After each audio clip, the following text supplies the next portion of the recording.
Profetas y Reyes, capítulo 2, el templo y su dedicación. Salomón ejecutó sabiamente el plan de dirigir un templo para el Señor, como David lo había deseado durante mucho tiempo.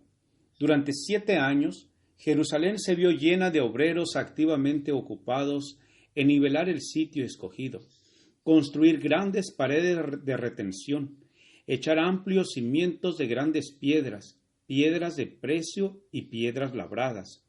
Primero de Reyes 5:17.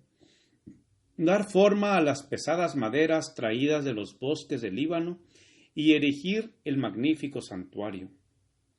Simultáneamente con la preparación de la madera y de las piedras, a la cual muchos millares dedicaban sus energías, progresaba constantemente la elaboración de los muebles para el templo, bajo la dirección de Hiram de Tiro, un hombre hábil y entendido, el cual sabía trabajar en oro y plata y metal y hierro, en piedra y en madera, en púrpura y en cardeno, en lino y en carmesí. Segundo de Crónicas 2, 13 y 14. Mientras el edificio se iba levantando silenciosamente en el monte Moria, con piedras que traían ya acabadas, de tal manera que cuando la edificaban, ni martillos ni hachas se oyeron en la casa, ni ningún otro instrumento de hierro. Primero de Reyes 6:7. Los hermosos adornos se ejecutaban de acuerdo con los modelos confiados por David a su hijo. Todos los vasos para la casa de Dios. Estas cosas incluían el altar del incienso, la mesa para los panes de la proposición, el candelero y las lámparas, así como los vasos e instrumentos relacionados con el ministerio de los sacerdotes en el lugar santo, todo de oro perfecto.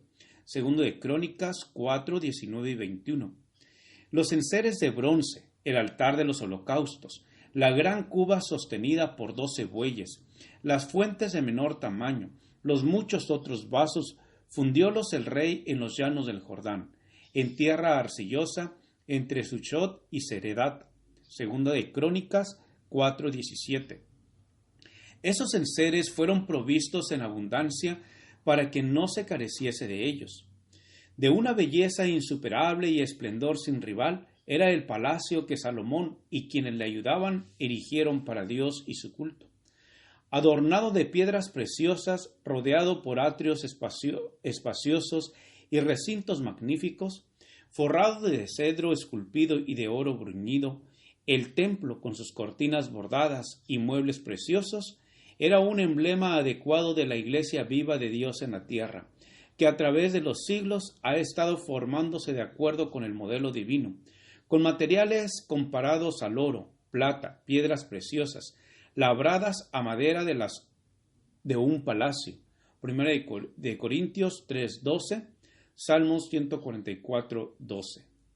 De este templo espiritual es la principal piedra del ángulo, Jesucristo mismo, en el cual, compaginado todo el edificio, va creciendo para ser un templo santo en el Señor.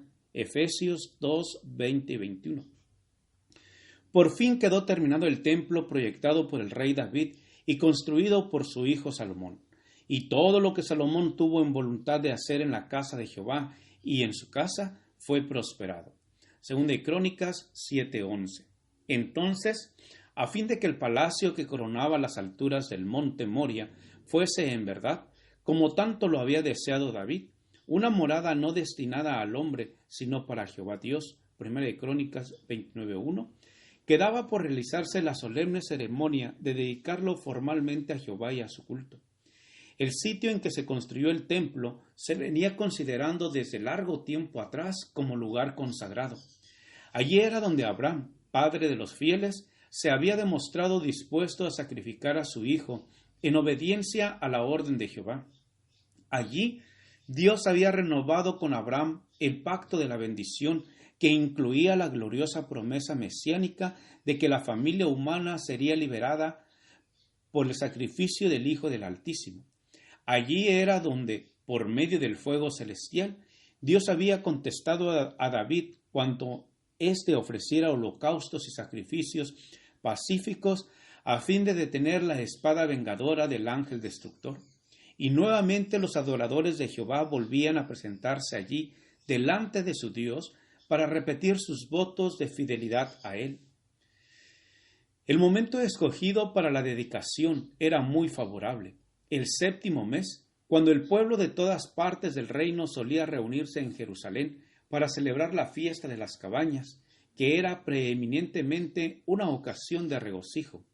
Las labores de la cosecha habían terminado. No habían empezado todavía los trabajos del nuevo año. La gente estaba libre de cuidados y podía entregarse a las influencias sagradas y placenteras del momento. A la hora señalada, las huestes de Israel, con representantes ricamente ataviados de muchas naciones extranjeras, se congregaron en los atrios del templo. Era una escena de esplendor inusitado.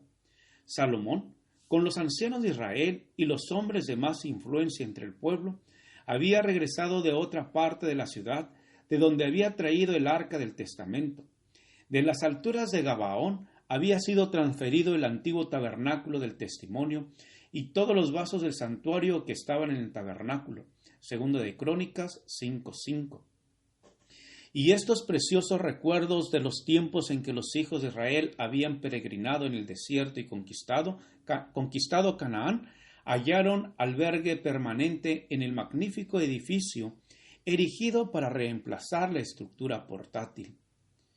Cuando llevó al templo el arca sagrada, que contenía las 2 tablas de piedra sobre las cuales el dedo de Dios había escrito los preceptos del Decálogo, Salomón siguió el ejemplo de su padre David.